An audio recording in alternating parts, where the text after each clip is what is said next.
Welcome to my podcast, Shaping Your Journey. My name is Aldo Matza, percussionist drummer, and I'm inviting you to please join me in a conversations with friends, artists, professionals, and experts in the music world.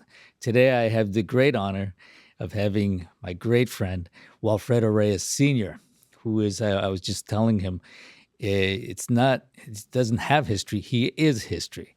And the really interesting thing about Walfredo is he is one of those people who had one foot in Cuba, one foot in the United States, and went back and forth. And I've worked a lot in Cuba for a little over 20 years, and meeting somebody like him who has been on both sides, has the history of both sides, carried one to the other, was a predecessor of many of the concepts that we've been exploring all of these years.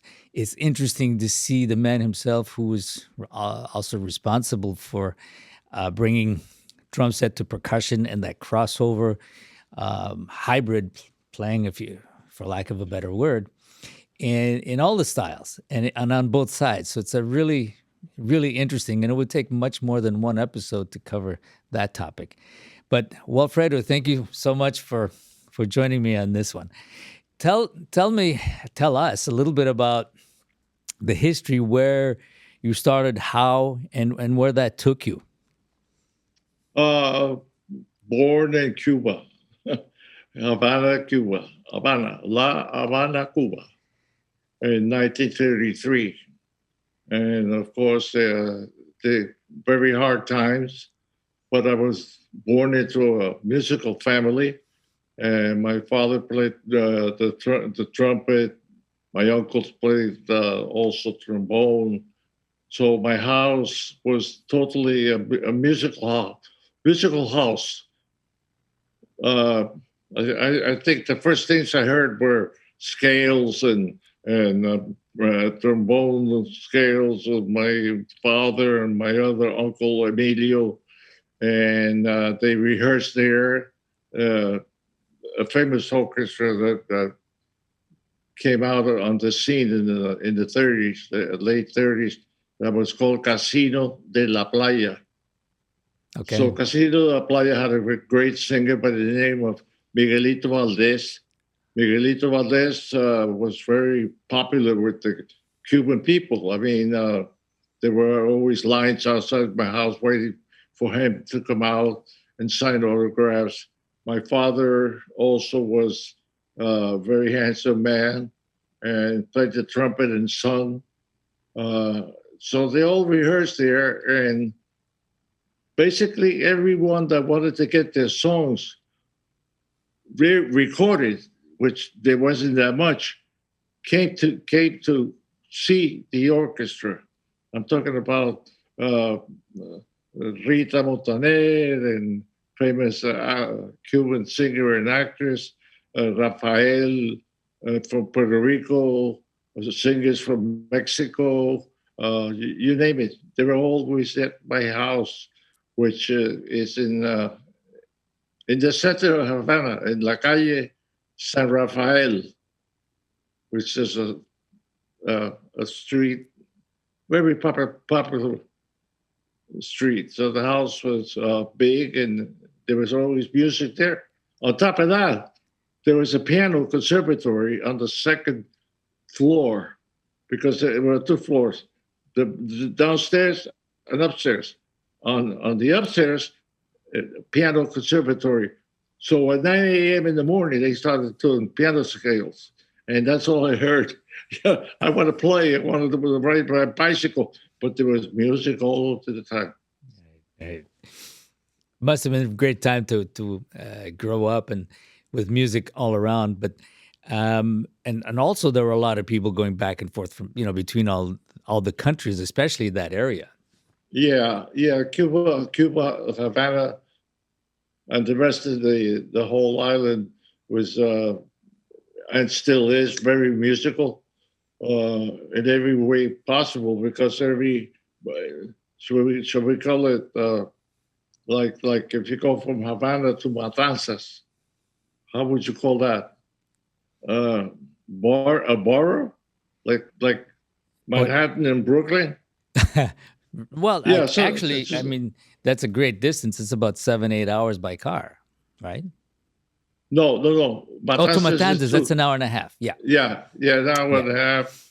So, but each and every one of them had their own kind of different rhythms, and basically the same one. So Havana played the one go in one way, Matanzas played it another way, Santa Clara would play another way, Oriente, Santiago de Cuba, Guantanamo. They all had different uh, styles. I would say styles. You would know if you were from Havana when a musician from Oriente came in, right, because everybody wanted to live in the capital, which is Havana. right. And So you also had a lot of influences. I mean, also in the earlier part of the century, I remember reading that in the 20s, Havana was, they called it the Paris of the Caribbean, of course, but they had, even in the opera, it was the center. Caruso and all of these people would be yes, in yes, Havana, and then New York, the Met would ask who is in Havana so that they can engage them to come to New York. It was apparently that was what was going on. well, the thing was it was so close because you went to Havana uh, from Miami, from Key West, half an hour.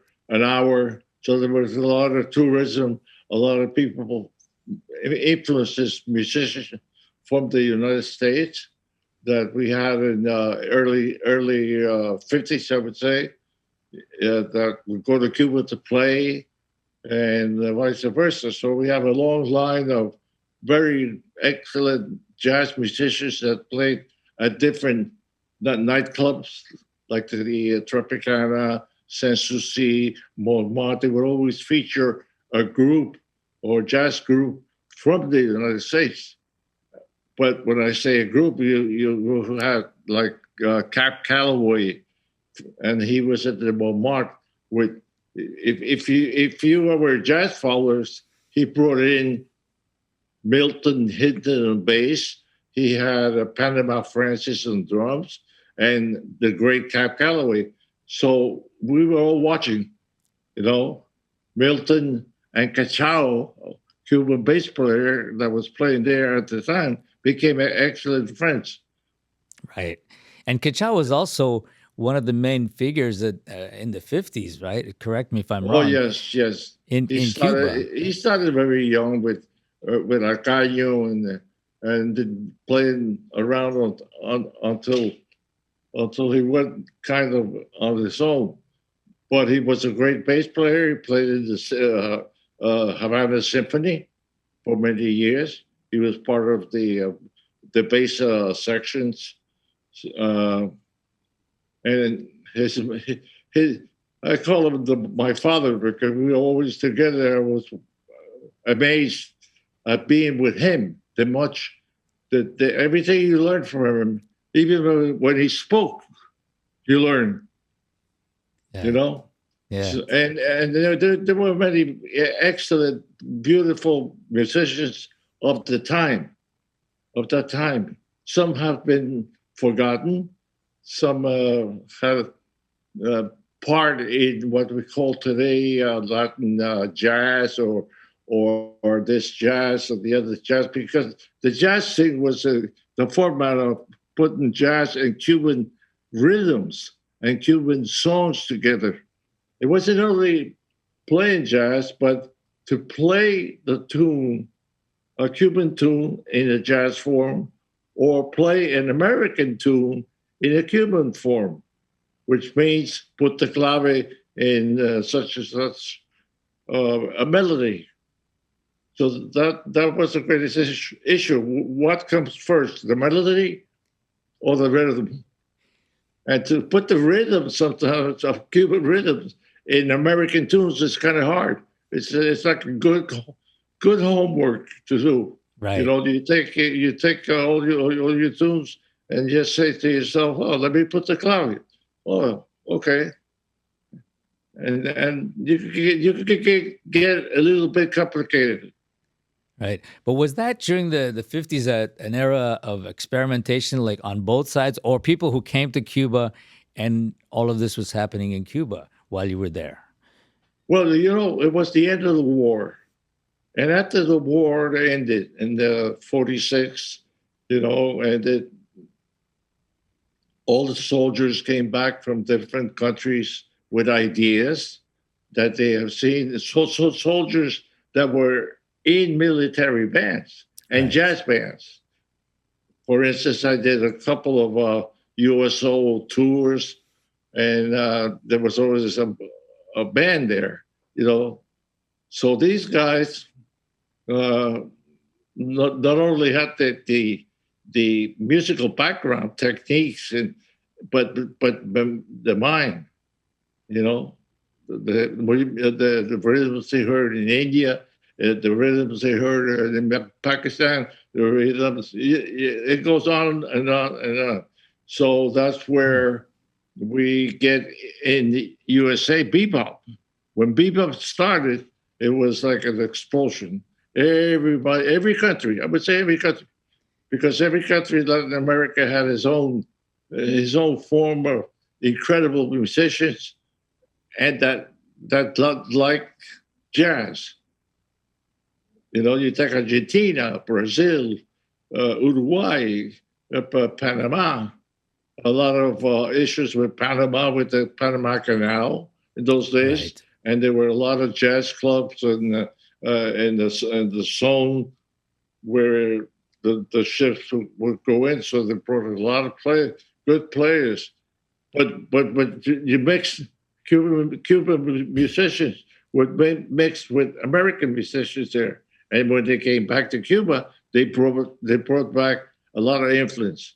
Now that's just not everybody, because there wasn't a lot of money to get a train or airplane, or you got to.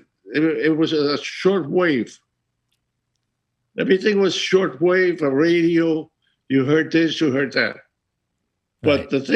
the nice thing about it is that the musicians heard jazz, but we have a very rich folkloric. Uh, uh, Tradition. Right. yeah, yes.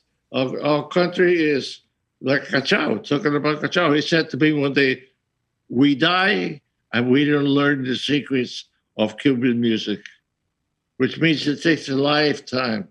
I'm 88 years old and I'm still learning. I 88. still read. That's Yeah, amazing. 88. So I read the Beautiful. books and I'm still learning the foundations of the bata drums, a background, African background, which is gorgeous. So there we come with the guys that were experimenting with that, like Arturo Farrell, Chico Farrell, Right. famous Cuban composer, jazz. And in the 50s, he was already recording with bata drums, you know? Right. I remember So, I heard, I remember when with my group, when we started doing things with orchestras, I was always pushing. I said, let's bring in more of this world music, because it's always the Western traditional stuff that was great, but let's push the envelope a little bit. And I was doing some research, and I found that there was a piece written for bata and orchestra, symphony orchestra, in Cuba in the late 50s or mid to late 50s. there were many great Cuban composers who wrote folkloric music like that you're talking about, you know, and they didn't give it. For me, I would like it to have been played more by the Havana Symphony in those days, but they didn't. There was one called the Tríptico de Santiago, Jose Ardebol, that uh, the timpanist with the Havana Symphony, Domingo Aragu, was incredible, playing like 10 timpanis Wow. with the symphony. Gilberto Valdez was another composer that wrote for Cuban folklore. He immigrated to the United States, and I believe he died in New York City. But his music was never played because it was by some people.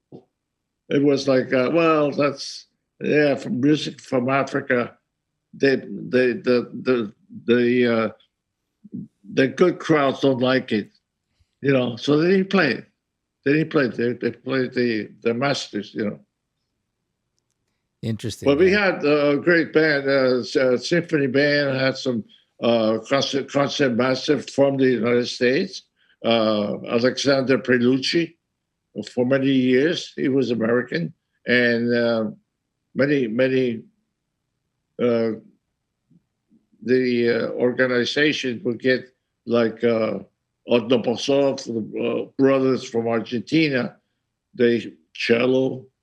They were amazing cellists, and so on. So we had a good, and Domingo Aragu, which was wonderful just to sit down and watch him play.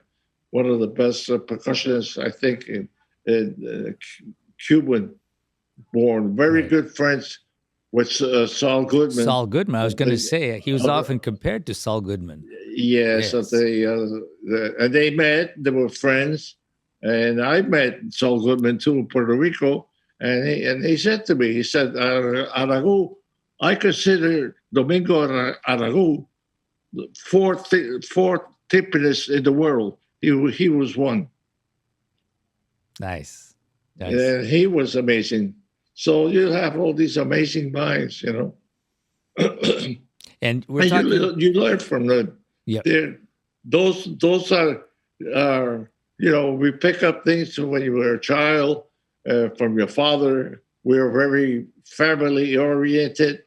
Everything comes from your father, your uncle. I'm a drummer. My father was a violinist. I listened to the interviews, different interviews, and everyone is a family. Right. El Negro, all the Hernandez family, great bass players, Kiki, Felo Hernandez, Papito Hernandez, who played in the United States for a long time. Very good player. So that was an era. And then we have the other era that came after that, But I believe that the young people in Cuba were always inventing, invent this, invent that. You get up, go to the door. Oh, a new rhythm, a wapacha, a cha-cha-cha, la pachanga, this and that. There was always something new for the people to dance and hear. Yeah, and was there an inside pressure on coming up with something new, right, for everybody? Because of the background, you have so much to pick from. It's like you see a bowl of vegetables or fruits, and you don't know which one to get. So that's the way. The carnival times, you would just come out in the street and watch the carnivals go by playing Chano Pozo's comparsas, as we call it. And there were carnival times in which you just went and watched like 30, 40, 50, 100 players. Conga, Timbales. The funny thing about those days was that when the rehearsal started to form the comparsa, they started for the suits, for the guarachera, what we call them, what we wear, you would have the barber in the corner playing the snare drum. The other guy that was a butcher, he was the bass drum, and they all picked an instrument, So it was amazing when it came to that. I'm talking when I was a kid. I'm 10 years old, 9 years old, watching all this going on, So you had a lot of comparsa in Havana, not so much, not because most comparsa is known in Santiago and the Oriente, but you had a lot going on in Havana Oh as well at yeah, the time. yeah, Los Andes, la Caran, which means the scorpion.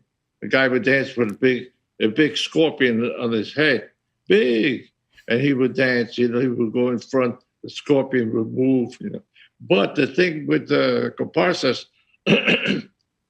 was that they were neighborhood comparsas. Okay. They ran through the neighborhoods. Then after I don't know when it was in the 50s when they stopped that and they just brought it in. They would form where El Morro is, Yes, and yes. you had all the carroza, the comparsas, and everything would start from there. So they stopped the neighborhood comparsas, which was I don't know. Who stopped the neighborhood comparsas? One of those dumb presidents that we had, you know, that Okay. just felt like doing it. Maybe there was some uh, things that they didn't like, you know. But I remember very well, you know, like a guy playing the quinto or conga or tumbadora, whatever you want to call it. There's so much about the tumbadoras. I don't know. You got something on that? No, la conga. La conga is it's a Yes. drum. Uh, so you Yeah. know, I don't know who came up with that, but Well, that's an interesting one. I'm glad you brought that up because when I wrote my book, after years of being down there, I said, I have to write a book to explain because now I'm here with all of these great guys, including Changuito and all of these people who have and practically invented some of those rhythms. I said, all the same questions were coming up, and there's always misinformation. I said, I'm going to work with them and try and put all this information in one place and put it in a methodology so that people who come and are interested would get it from the mess. So I did that. But the only thing I didn't do, and I kind of did it on purpose because it was too late to change this, and you brought it up. We say congas, but when I presented the book in Cuba, who was it? One of the great percussionists took me aside and said, "Aldo, love your book, love what you did, and everything that you're doing here. But there's one thing." And I looked at him and I said, "Oh, I know what you're going to say." He says, "Yeah, they're not called congas. They're tumbadoras." And I said, "I know that, but the rest of the world knows them as congas. But I specified in the book that they are called tumbadoras, that they are tumbadoras. But you can't change the world, but I think it's important for us to know." yeah, well, Right. maybe he's right, of course, with all my respect. But when we had the drummers, hey, we used to say, "Oye, trae la conga." We never said trae la tumbadora. Too hard Okay. to say in the first place. La conga. ¿Tú tienes una conga? Do you have a conga drum? Also, don't forget that the conga it's a rhythm Of course. that the comparsas play. Exactly. Yes.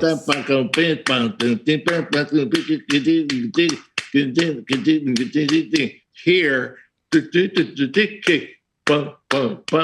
so that conga got very famous here.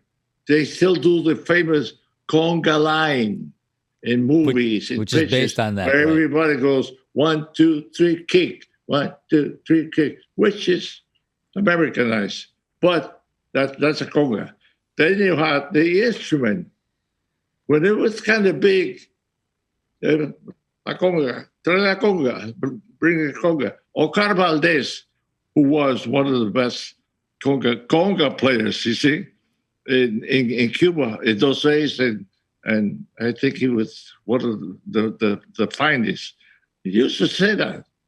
Oye, la Okay. conga, trae la conga para acá, la conga, you know. But So, you know, I'm just curious, was that because at the time they traditionally started just using one drum, one conga? Therefore, they use conga instead of tumbadora, which might be plural? perhaps, perhaps, Just curious.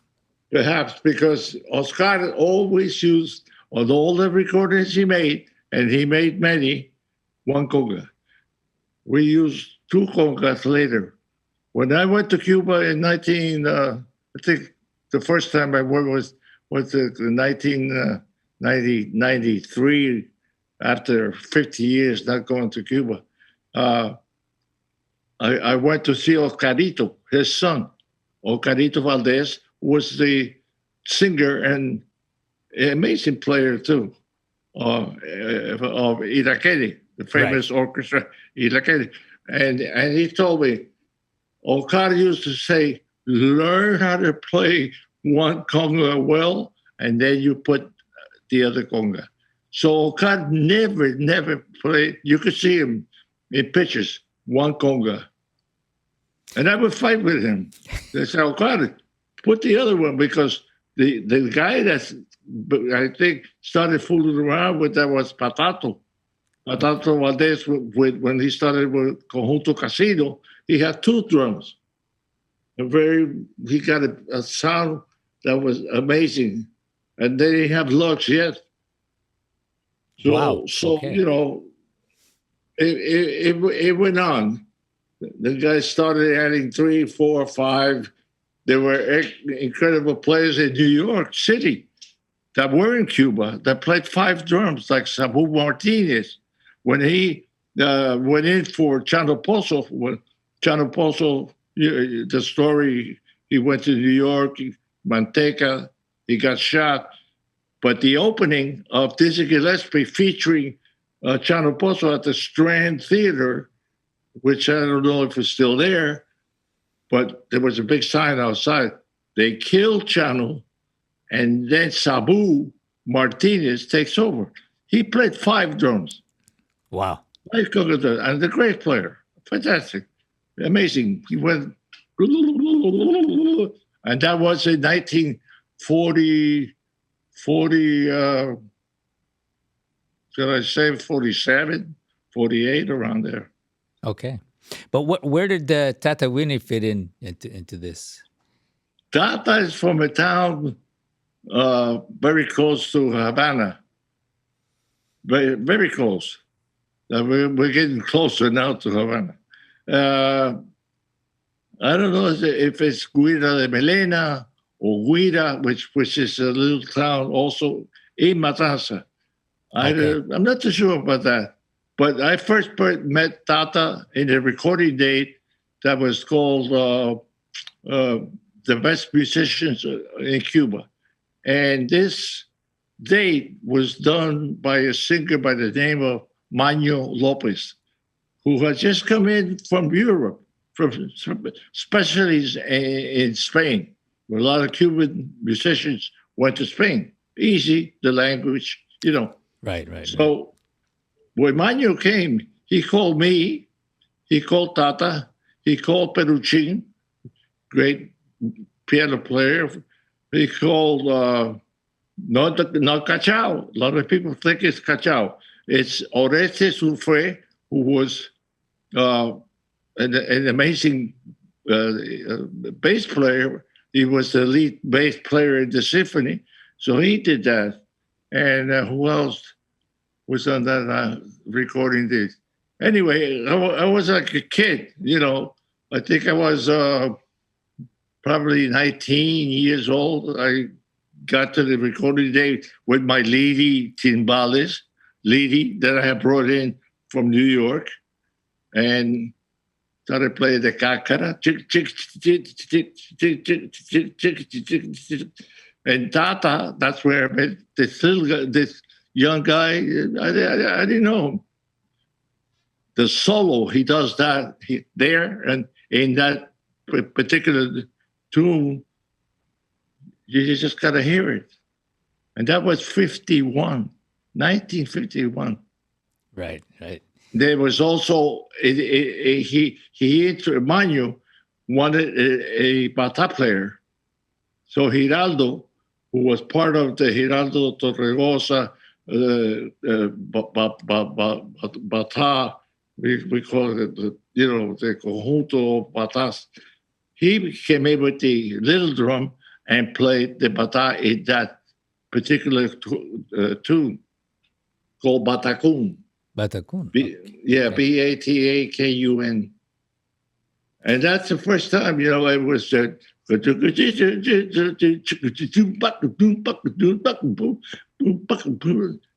was beautiful. When Don't did we? they? I was curious. When did they start allowing, or when did they start using bata drums in the non-religious? Because they're more religious and a religious Right. instrument. Yeah. When did What they they call. start coming into more popular streams and recording? Well, I have done some research on that, and I found out that Bola de Nieve, who was a great Cuban singer, did a recording very early in the 50s, and that group they play in it. Chico Farrell does the arrangements, so it's Chico's arrangements, big band, Bola de Nieve singing, and also Giraldo, Nazaco, y Trinidad Torrejosa were the names. And they were the most, and Julito Collazo, who later went to New York City. Those were the four bata players Wow. Okay. that would do the shows, that would be at Tropicana, they would be everywhere, you know.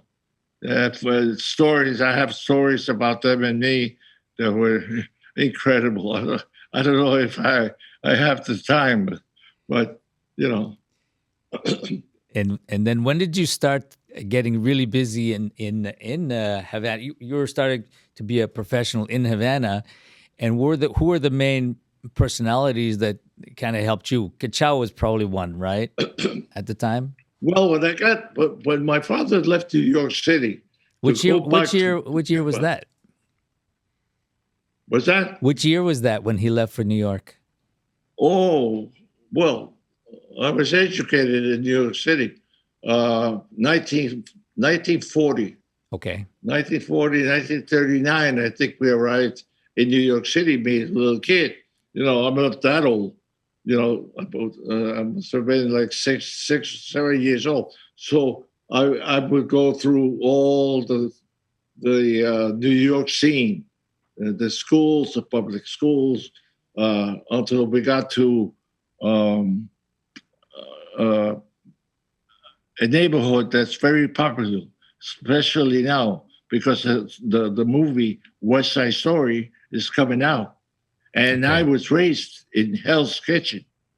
And Hell's Kitchen on 46th Street has the park where they do the fight, where they filmed the first fight. Okay. Because there's the thing about that, I won't get into that, but that was the neighborhood, Hell's Kitchen, very close to Broadway, 6th Avenue, where all the music was going on. Right. Bebop, 52nd to Latin music, 46. the Yeah. Palladium, 52nd Street. Right. That was my hunting grounds. You just stand outside and hear drummers like Roy Burns, the other guy, jazz drummers, Buddy Rich in one theater, Louis Bellson in another theater. So your mind, Gene Krupa at the Wow. Capitol Theater, all that went down. I think I haven't been in New York in a while. So it was easy to pay 89 cents and see Gene Krupa, Wow. for three shows, Wow. or go to Radio City Music Hall and see it was Billy Gladstone Right. play, who was a great teacher, great percussionist. That Yes. for Yes. many years. So the influence was there. I started taking lessons with a teacher by the name of William V. Kessler. He was a Right. pit drummer on the Broadway shows that were incredible drummers and percussionists playing those shows, And Right. Cozy Cole, they wrote Right. the book, Cozy Cole. But I had a problem. I went to Gene. Gene did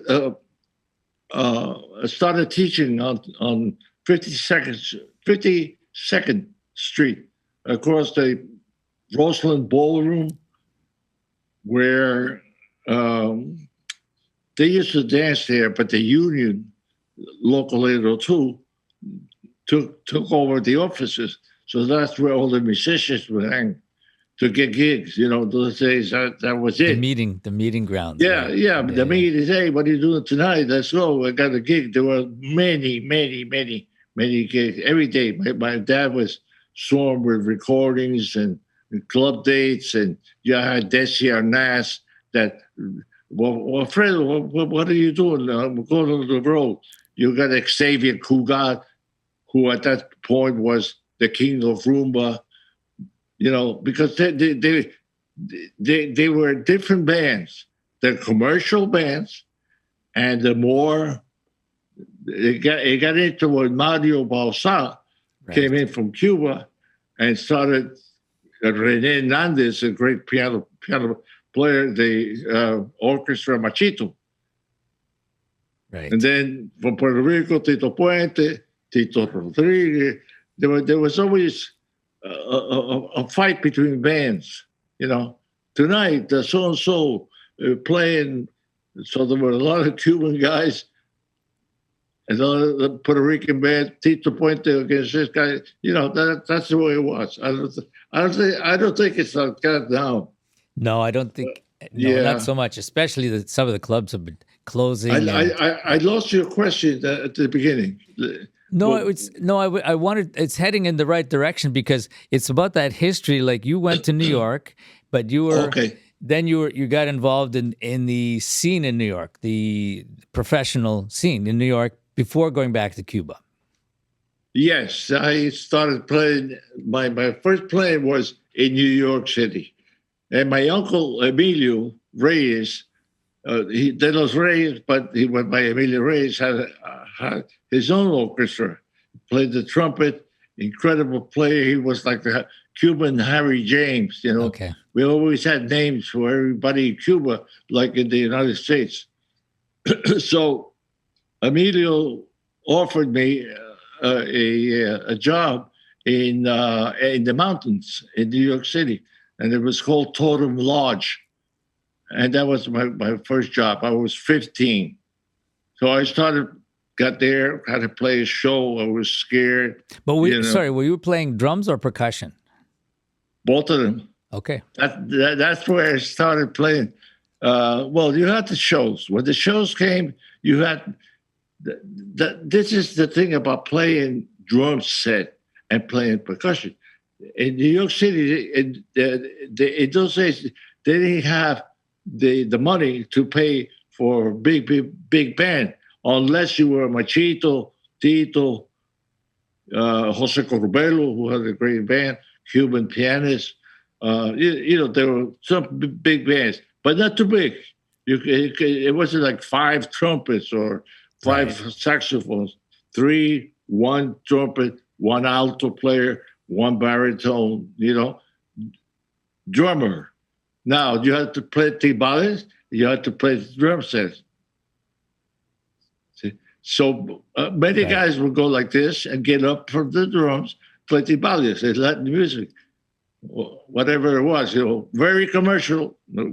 We're not Cuba now. We're playing for the American people. Chicky, chicky, chicky, chicky, chicky, chicky, chicky. The tempos were different when you made it dancing because they wanted, da da da da da, chicky, chicky, chicky, chicky, chicky, and you had to keep that chicky, chicky, chicky, chicky, chicky on the side of the timbales, so it would sound like maraca. Okay. That's maraca. So guys started inventing. Humberto Morales, who was a fabulous drummer from Puerto Rico, he was one of my idols.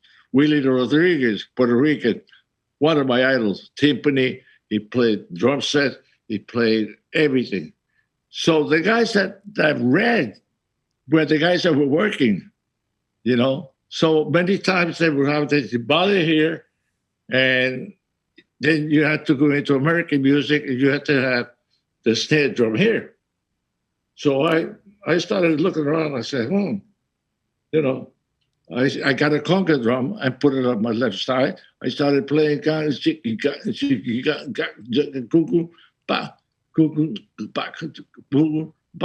Wow, everybody liked it. Wow, that sounds great. Back to the set again. I had technique, brushes, this, society music, many styles of music. You had to play Brazilian, you had to play tango, you had to play merengue, good merengue. Where did you play it? On the set or the timbal? So there were guys that were fooling around, inclusive Tito. Tito has a record that he's playing drum set. Oh, I didn't know he played drums. Oh yeah. Wow. He played everything. Tito was phenomenal. He played the alto. He played the piano. He wrote. He went to Juilliard School of Music. He was a great musician. I loved the guy, and I knew him since I was a little kid. You know, through my father. Right. Not those meetings that my dad would go to. I was right there with him all the time, listening, learning. That's why I could tell these stories. Nice. If not, forget it. Yeah. No, guys like Tito were amazing because I didn't know he played all those instruments, and he was always. Oh my God! Yeah. I have a picture with him when he went to Havana, and he got there. I was at the National Hotel. Boom! There's Tito. Tito, Walfredo. I take him out. There was a nightclub that the show started like at 2 a.m. and it went out through 6 a.m. That was called La Campana. And La Campana had one good thing. I had Benny More, the singer, great Cuban singer. They would all come in to that nightclub like around 4 a.m. in the morning. Oscar Valdez was there, El Negro, the trumpet player. It was actually Julio Gutierrez's band without Julio. So they had a show with Rubera. It was a place to hang out, but the best day. So Tito comes in and he gets a table, and Barroso, I don't know if you remember the Sensación, had a singer, Abelardo Barroso, was singing there too. Didn't know them. So Tito comes in, man, he sits down on the piano and starts imitating all the Cuban piano players. Tacasas, this is so-so, this is Peruchin. Then he asked the alto player to give him the alto, and he plays a set lead alto. Wow. Yeah, wow. There's no way I could spend 3 years talking about it. I love the guy. Yeah, he had technique. He had his style. I think when you hear Tito, it's like many other guys. They're them. That is Tito. Yeah. It's like Buddy Rich. You hear Buddy, it's Buddy. Oh yeah. Yeah. But I didn't know that Tito was such a large, musically speaking, all those instruments.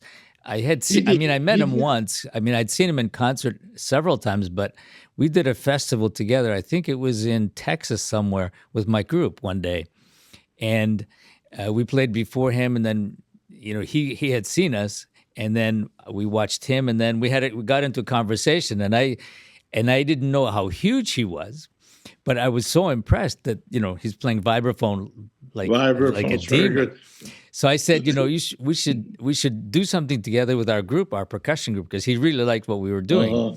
And I said, it would be fun to have you. And we said, yes, let's do that. But of course, unfortunately, it never happened. But, he was way too busy, and it never worked out. Tito, I think, had we have to credit him to bring in the timbales up front, because the timbalero was always in the back. Tito went like this and I always say, you put on the tuxedo and you were the leader. And he had the timbales. But his manager said it's not enough just to have a set of timbales. So he made him play something like a Deegan set of beautiful gold bars, timbales, vibes. So, if you play mallets, you play the piano, you play mallets, you're a musician. And he also wrote. Yes. And a His lot of people arrangements. don't know that he wrote Oyo Como Va. He was the composer of Oh, that. Yeah. and his band, he like alto tenor, baritone voicing. You know, yes, in his field, I would touch him. Right. He did that a couple of times. Another singer that used to pop up was Tito Rodriguez, Right. great singer, timbale player. Tito, I took him to see Vergara, who was making the conga drums and timbales that everyone was using in those days.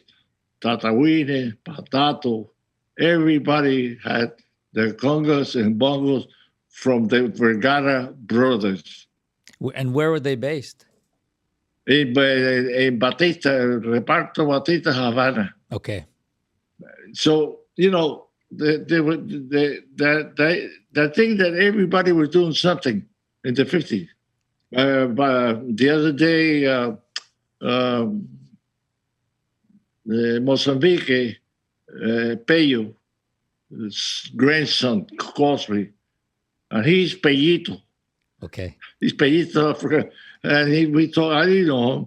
Now, my dad used to always talk when he used to go to the Casino Parisien and sit down with you, and that would. I said, "Wow, you got pictures?" He said, "Yeah, I got pictures of my dad playing with you at the Casino Parisien. He always talks. He talks about you because with my New York kind of playing, I played a combination. I did a lot of the things that weren't doing in Cuba, like the Right. cacareo, the drum set with a cymbal, hi hat. I had a snare drum, and so I was playing all these rhythms. And Peyo would come in and say, "Walfredo, can I play with you? Come on in." He would come in, sit with me, and so some of the brothers from Los Papines, Alfredo was the conga player there. He would sit with me. Peyo would sit with me, and man, that was that was heaven. So we would make up things, and he Yeah. loved it. Wow, that's it. I love that. So I feel sometimes that when you talk about the Mozambique, I had something to do with it, you know. And I Interesting. used Yeah. to do the bells, con king, con king, don tiki, don king, con king, don kiki, con kiki, con king, con kiki, con king. Con king, con king, con kiki, con king. That kind of bell, and he used to go bad with that, and that is what he put when he did the Mozambique. Okay, yeah, and a lot of people get that mixed up because Mozambique in Cuba is not the same thing that people refer to Mozambique in New York, and then there's a lot of confusion in that. But Yeah, it's not a conga. that's right, Mozambique, it's not a right. conga. There's Some people people play that it go as a ding, ding, conga. ding, Yeah, ding, especially the bass drum.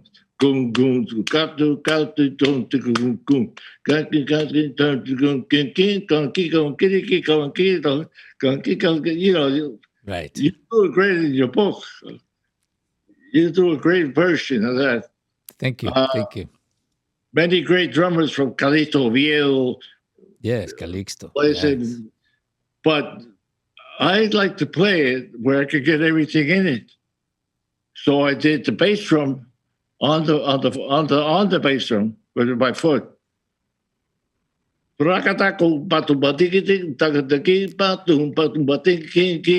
With one hand. wow. The other hand, conky, conky, conky, conky, Yes, conky, conky, conky, conky, you know, trying to get everything that the percussion uh, section does, one person. If right. you do conga with two hands, play it with one. And I love that. I just Yeah, like that. I'm working now with the bata, three bata, timbale, conga. But you say three batas, how are you going to play that? Well, you play the accents. right. One hand instead of the snare drum. Instead of the snare drum, you play with your hand on the bata. At the same time, you're playing some bebop things here, or half time, or clave or this. Anything that swings, like Louis Bellson used to say, if it swings, it swings, you know? Yeah. Speaking of Yeah. Louis Bellson, I was really surprised. Well, you know, Marco in Montreal, who Uh-huh. feeds us both of these old records that he digs up, he sent me a record that you played with with Louis Bellson. Right, right, right. Wow, That was that that. was great. I listened to that. Okay, Louis was playing in Vegas. Okay. And one afternoon he said, "Hey, I'm tired of hanging around. Let's go and record." So he had Don Mensa, he had Condoli, Pete, I don't know if it was Conte or Pete Condoli on trumpet, uh, bass player, incredible bass player. Got the studio, we go in, and he puts a microphone right in the middle and sits everybody around like that. And I think we did Caravan. Yes. Yeah, he did that. We did that. We did a couple of tools. And, you know, it was just conga followed him. But Louis was unimaginable. You know, he was a fantastic, incredible person, an Yeah. incredible son, an incredible husband, and an incredible drummer Oh, and musician. yeah. Well, I'm sorry, say drummer musician. He not only was one of the the, the Buddy Rich followers, but he arranged. Yeah. Yeah. Yeah, anyway, he always had problems with Cuban music. So he came to my house one day, and the meeting of minds. It was Alan Dawson and Louis and me, and my sons were around. And this was in Las Vegas, so we started playing. You know, jamming here and there, and I would see him going to I said, Louis, no, kikika, kikika, kikika, you know, because that's the way it should be. Right. Drummer said, no, I don't think that's right. Why? Well, here's why. So we did this thing, and I give Louis the timbales, and I said, Louis, play timbales. And he goes like this, picks up the six, and goes,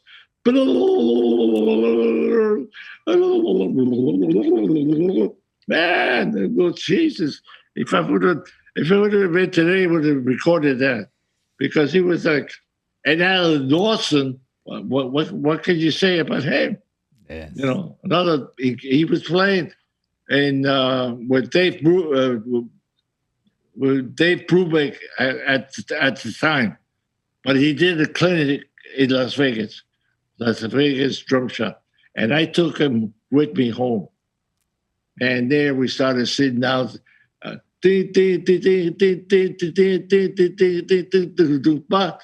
said, Alan, there's more to that.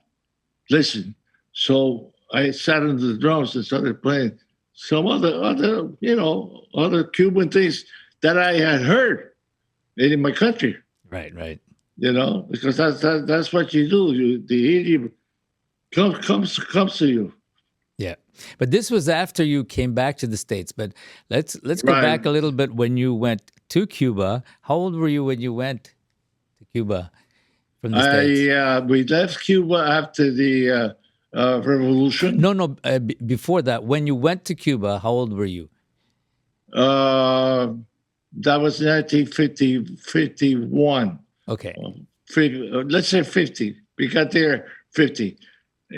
I started playing. When we got there, I was a teenager. Like now, I'm a teenager. So, you know, I was young, enthusiastic, wants to play jazz, the pad all day long, you know. So started getting gigs. One of my first gigs was with singer Josephine Baker. Wow. So Josephine Baker has a great story. She gets to Cuba on a trip. She made it at the time. She has a history of her own. You gotta read it. You gotta get it.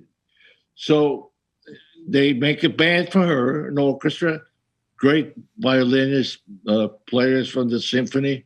My father played the lead trumpet, me on drums, and I was using double bass drum In the early 50s? in the early 50s. Wow. I had two 20-inch bass drums. Okay. I was imitating Ed Shaughnessy Okay. because I had just seen it in New York at the Arcadia Ballroom with Charlie Ventura. I said, wow, I like that set. So I got two little 20s and two 13s, 9 by 13. So I'm playing all these, and all the Cuban drummers are going crazy. They're looking at me like I'm nuts, the big 20-inch cymbal, all that kind of stuff. So they do the band. Jorin, who was the founder, the author of the Cha-Cha-Cha, was one of the violin section in that band. I got pictures of all this. So if you need any, let me know. Sure. No. The band was incredible. She was awesome. We loved her, But there was a guy there, and every night there was a young guy that would sit right with me,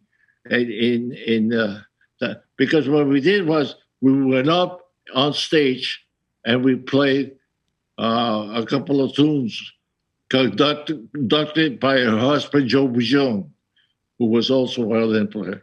So he conducted. We did all these beautiful tunes, and then the band would come down and play in the pit, and that took like an hour intermission, and then Josephine would walk in with her beautiful dresses and furs, and she was delightful. So this guy would sit right in one of the seats, and he would start asking me questions. Where did you get the bass drum? It's a small bass drum. Wow, look at that symbol. That was Guillermo Barreto. Guillermo Barreto. The first time I met Guillermo, and we started a friendship like through up to when I left Cuba. Yeah. Well, Guillermo, people who are listening and watching this, Guillermo Barreto was probably one of the best known drummers of Cuba beyond. And he was the uncle of Giraldo Piloto. And now the festival that you do, the Fiesta del Tambor, is in his honor. But you worked with Guillermo a lot. He had perfect pitch. He had he was quite a musician. Incredible, fantastic. He would write a tune on the paper, and his playing was like, I believe that Armando Peraza, the bongo player, Cuban bongo player, that was also amazing player, was playing with George Shearing at the time. Okay. And he told George about Barreto, and at that time, if Barreto would have come to the United States, he would have been one of the top players in this country, because he had it. He had an ear, too much ear, too much. That's bad. He would meddle with the saxophone player or tell people you're out of pitch, or that's not the B flat, it's a B natural. I used to say, Barreto, you got to stop that. Let it play. Just play your drums. No, right. He would play drums, sometimes standing up like this and looking at what the trumpet players were playing. At the bottom of the Tropicana nightclub, they had the trumpets, saxophone, and Barreto standing up. No. That's wrong. Stop it. You got to stop that. Yeah. There's a story about Guillermo Barreto when Buddy Rich was playing in Havana. And he fell sick one night. He was there not with his own big band, but who was he there with at the time? I don't remember. But apparently, Guillermo was in the audience watching him every night. And one night... not in the audience. Guillermo played in the band there. Oh, in the other band. Okay. Yeah, okay. No, he was the drummer with the show band. Okay. Big band. And of course, when Tommy Dorsey went in, he had all his band from the buddy Johnny Amoroso. He had Ray Wetzel on trumpet. He had great musicians, like always. So Tommy would go in and play, and Barreto would go in back of the stage and like you looking at Buddy, his mind. I could see the notes going into his mind, you know, So Buddy and Tommy go out and they get sick. They had a piece of cheese and Bacardi rum, which don't mix. That doesn't mix. So they get sick, the stomach flu and all that. Buddy couldn't make it. Buddy, Tommy comes in. He does the solo. Buddy is not on the chair. The band comes in. Ladies and gentlemen, Tommy Dorsey's band. Buddy's not there. He's still not there. So Barreto goes like this, boom, and jumps on the drum chair and starts playing Song of India, which was the second follow-up. Song of India. Boom, boom, and he's playing. It wasn't till about 4 or 5 tunes that Tommy realized that wasn't Buddy playing the drums. Wow. Yeah, that was like, and after that, of course, he became very good friends with Buddy.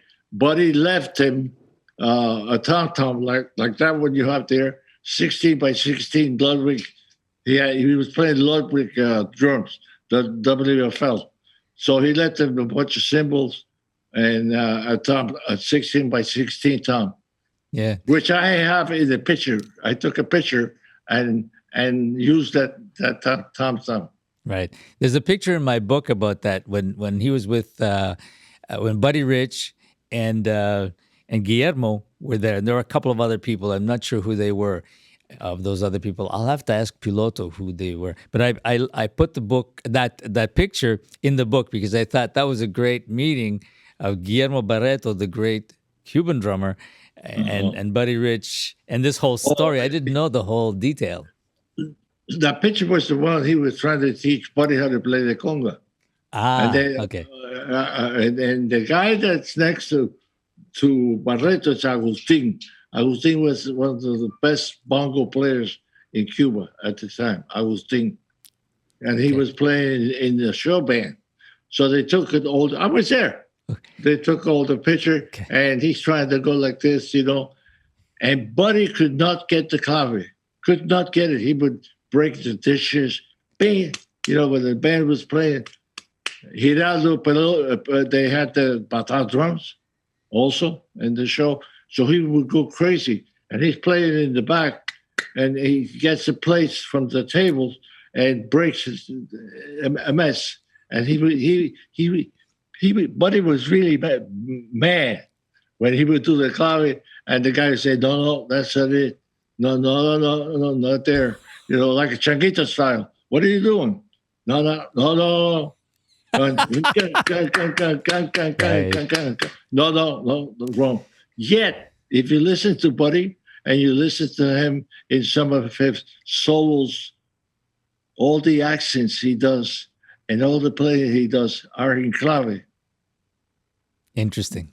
Yeah, you could. I've done that. There's a solo he does with a snare drum only, no bass drums in Sacramento. The band went there, and he takes a solo that's ridiculous. And if you take off all the rest, boom.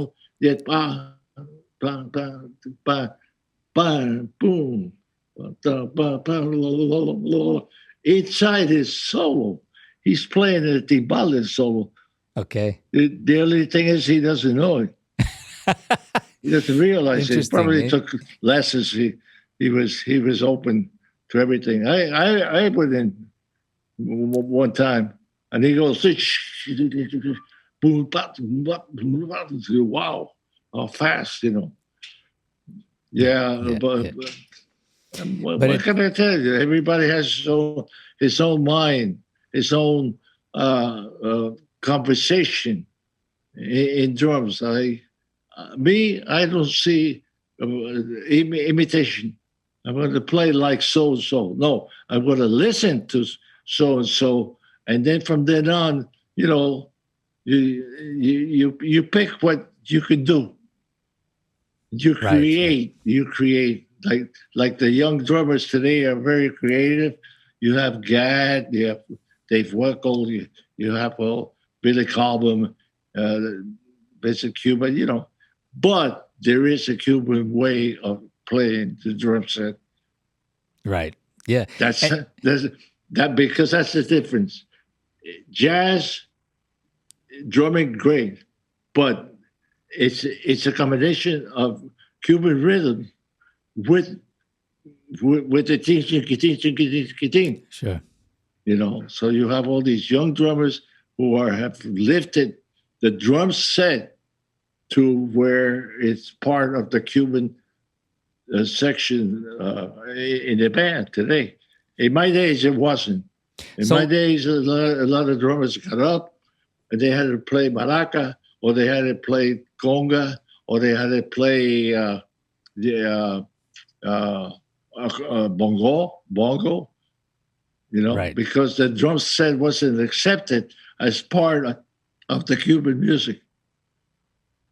Okay. Now, as far accepted, I mean, the set like you have here like that, to play that in a danzón, for instance, or rumba, I got criticized very much, very much. Hey, what's that? What are you playing? Chinese music? What? Because they heard the cymbal, you know. Right. So in those days, uh, you love to play jazz, but it wasn't a Cuban thing when you went to see a charanga or something like that, and you had a drum set or a cymbal. Right. So when you came in, you started adding these things and bringing like the drum set to percussion and bring them together. You were probably one of the first ones in Cuba to do that, right? Uh, I I got the. I would say I started from New York, messing around with one drum. You know, messing around. Not exactly because right after we left, right after those gigs I did in New York, we went to Cuba, and when I went to Cuba, I had the American influence. I Right. had seen a lot of good drummers in New York City, and I knew them, and Right. so I was watching. I always liked to watch Umberto. I always liked, you know, guys that were my father was playing with. So when I arrived in Cuba and I made my setup, I put a bass drum, I put a cymbal, and then we played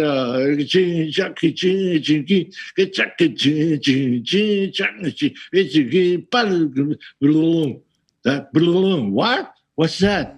That's not Cuban music. Well, you know, this album, this Cuban jazz that I did with Cachao, Los Papine. I do a solo there that was an imitation of an English drummer.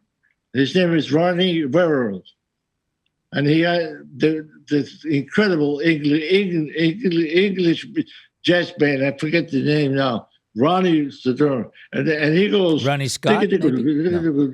yeah. No, What? but the band played at Carnegie Hall.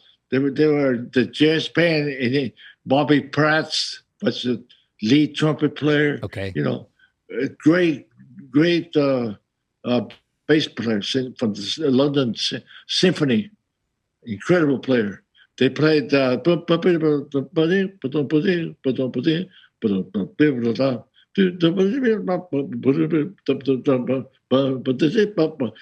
I put the clave to that.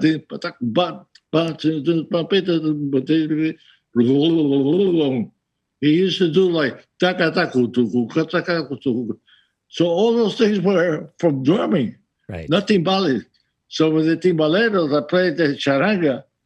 Sensación, Buenos Días del 40. They looked at me and what is that you're doing? That's the way I play. Yeah.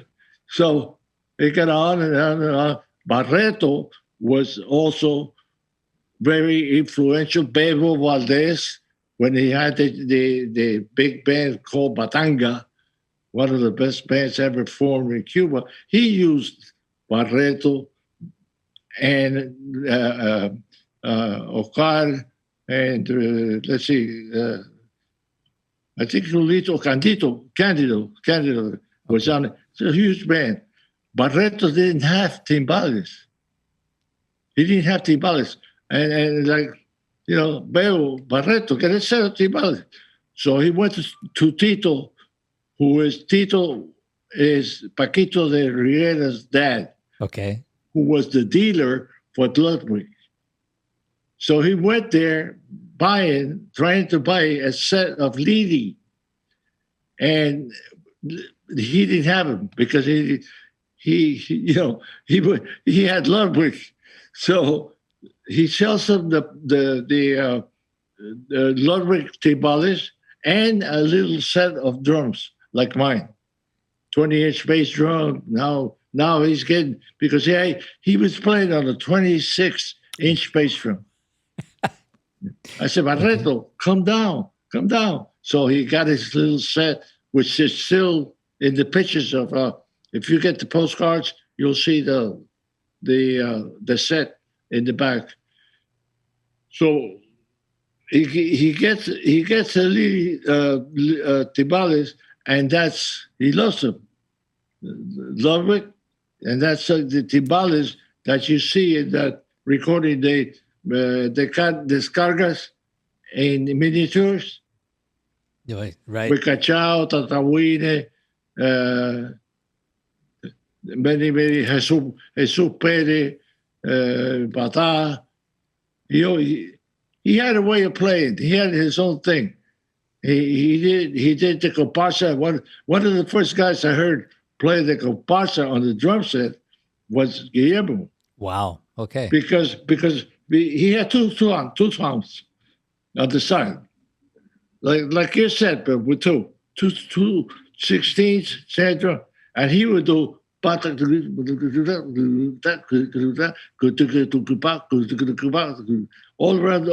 the drums. But he had the patas, he had Candido, he had a Laitiano, he had a section behind him that sounded like, wow.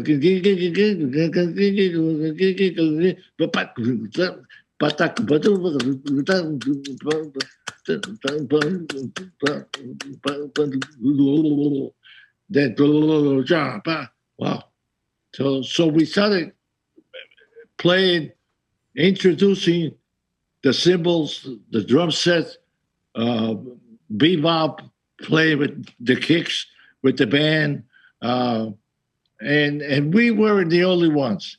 There was Daniel Perez, there was Fausto, there was Diego Iborra, which we call Mofeta. To me, he was one of the.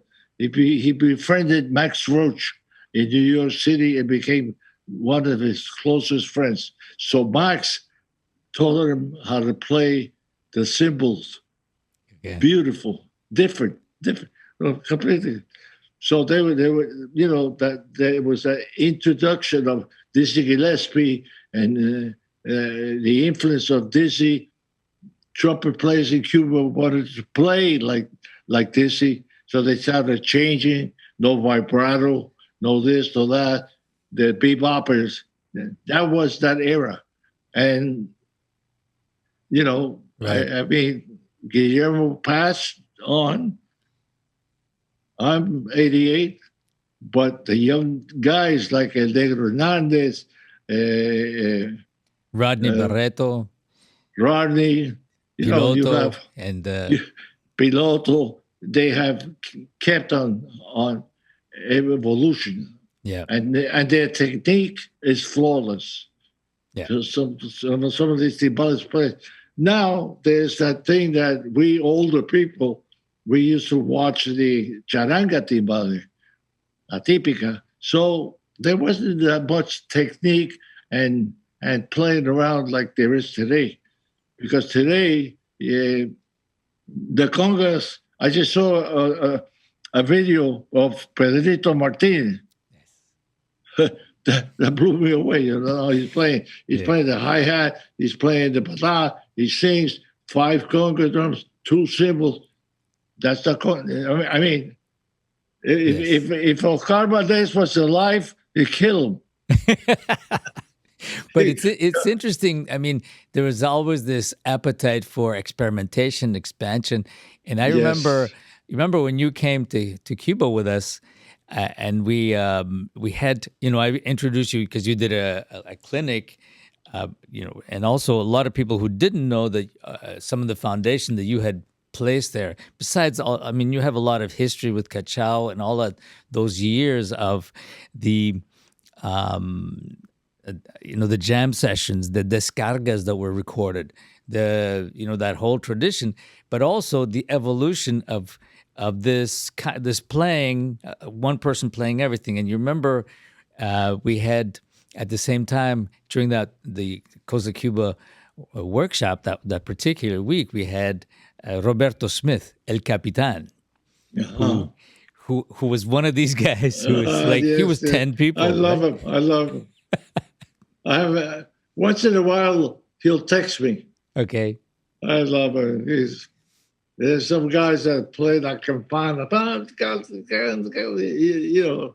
I mean, there's in my form of being. I don't like to put anybody down because every one of us, you go down south, you hear these guys in Nashville. I've been in Branson. I've seen incredible drummers. It's not just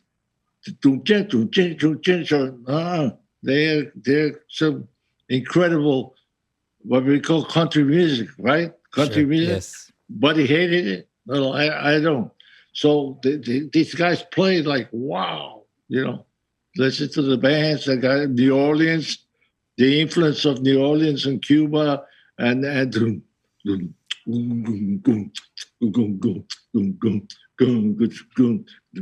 but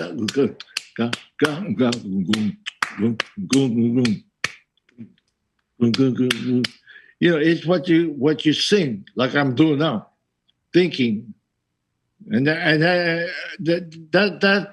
the way that I think it's very good to do.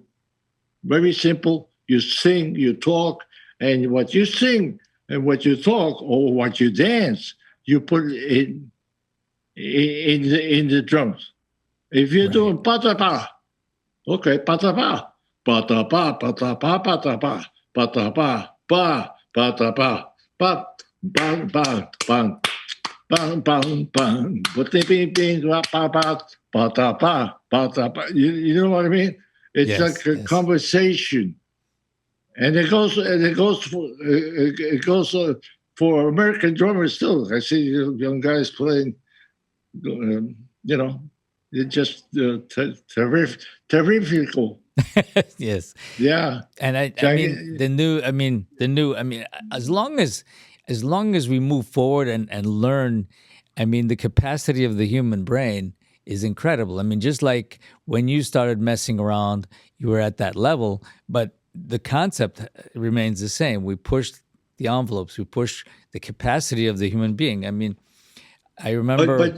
but but you know what's funny that sometimes the books and even now too much taping, too much the same thing.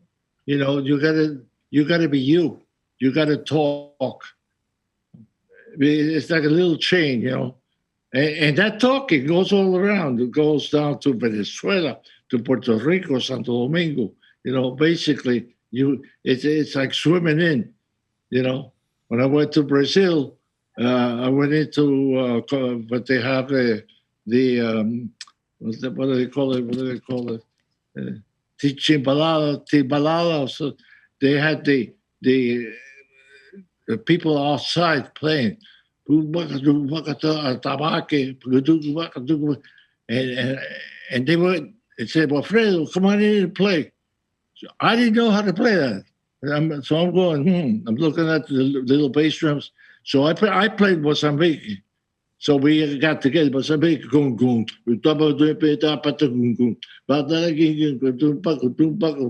and it was all like a conversation of people, you know, with peace and love.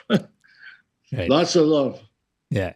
Well, I mean, at the end of the day, I mean, rhythm is probably I mean, as we all know, it is the universal language. So, I mean, you can go Right. anywhere on the planet, and as long as you know, because there are similarities, there are things that are just common words, musically Yeah. speaking, right? I mean, if you play clave, it's in everything, even in classical music, you know. Yeah, I take the clave and put it everywhere you can and see if you're right or wrong. Now, who's to tell? That's the problem. Because when I went to Cuba, I did some things one day with Los Ibelis. Remember they were playing. Ba Yes. ba ba ba ba ba ba ba ba ba beep ba ba ba ba beep ba beep ba ba beep ba beep ba ba. And I said, shit, you play like seven or something? No, no, no. So instead of going da da da da da, he started da da di di da da da da da di da da da da. Then you take it over, right? But the clave sounded like wow. It was incredible. Yeah. Well, you remember we were there together Yeah. for Yeah. the festival, and then they had all these amazing Daniel, I think he passed, playing bata drums all day long. Yeah. So I enjoyed that. You listen to, for instance, there's one guy, Changuito. Changuito, I think when I left Cuba I was like 13 years old. So I didn't have a chance to connect with him, but he was already playing. You listen to him and that perfection of technique he has. Well, you know, but when he plays it, it's a sound, it's a conception, but he knows his Cuban music very well. That's one thing. The background, Yep. Yep. his background is knowledgeable on conga. Forget it. Yeah. So he has been the follower of all these young players, even drum players here. When he was with the Fambang, I used to play uh, all these tunes to good players that were playing with me in Las Vegas. Wow, what's he doing? Incredible. And he was doing some licks on the drum set that I've heard many, the vocals, the gat, it is, pick up on it, Sure. and Oh trying yeah. to play. He would listen because it's that thing of you listen to here, they listen to us. We listen to them, they listen to us. Barreto had every jazz album or recording that you could think of. Wow. And in those days, in the 50s, early 50s, he would bring his Victrola, as we called it, little Victrola, with the big 33 and the third recordings off. Hey, listen, this new trumpet player in the United States. Okay, let's hear him. That was Miles Davis. Everybody listening. Yeah, but he doesn't have a vibrato.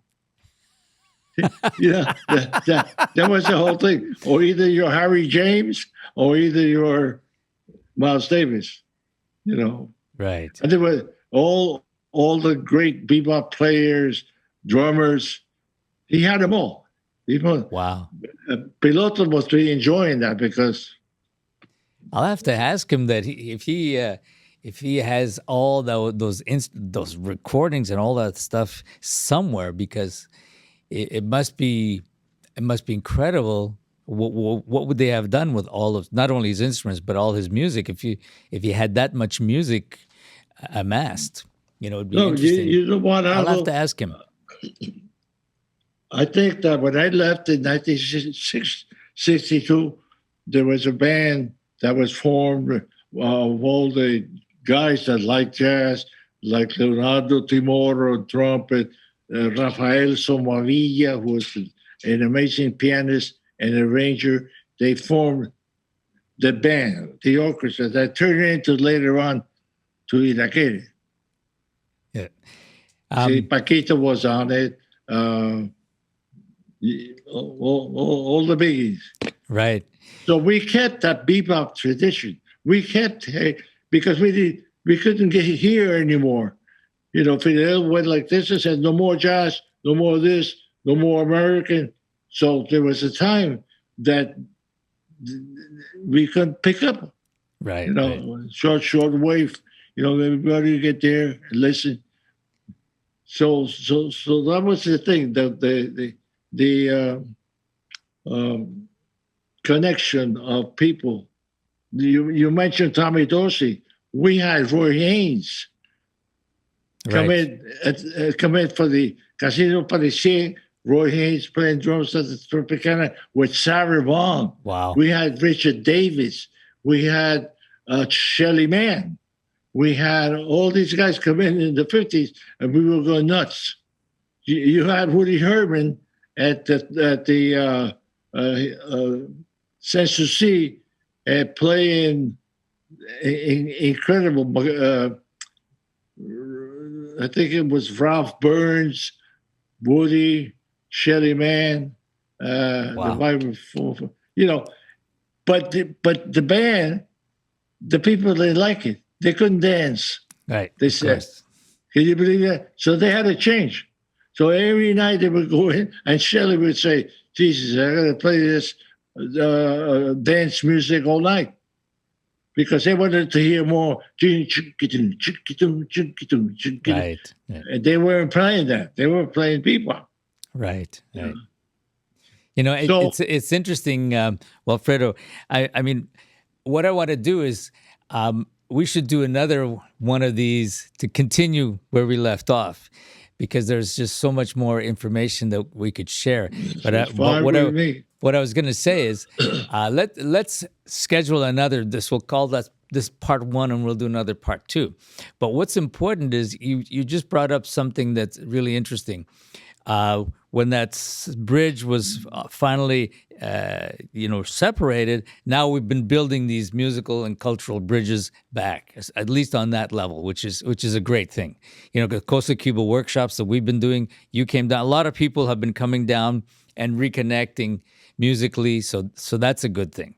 And I want to pick that up from there the next time in episode 2 of this series. So to me, it's a pleasure always to do what you're doing. You're doing a great job of the relationship between musicians and people, just people. Next time, what I'll do is I'll have pictures ready of all these things that we've been talking about, the drum sets, the this, and beautiful. And I have that ready, put them here on my table, go, boom, that's it. Yeah. No, that sounds great. Let's do that. Okay. Thank you so much, Walfredo. Thank you. To be continued. You stay safe. Speak soon. Yeah, and a big hug to all the musicians here in Montreal, the beautiful city. I wish I could be there with you. I love that. I love the city. Canada, great musicians. There's a lot of Cubans in Canada. That's right. Big hello from me. Okay, Aldo, thank you. You'll be served. Thank you so much, Walfredo. Okay.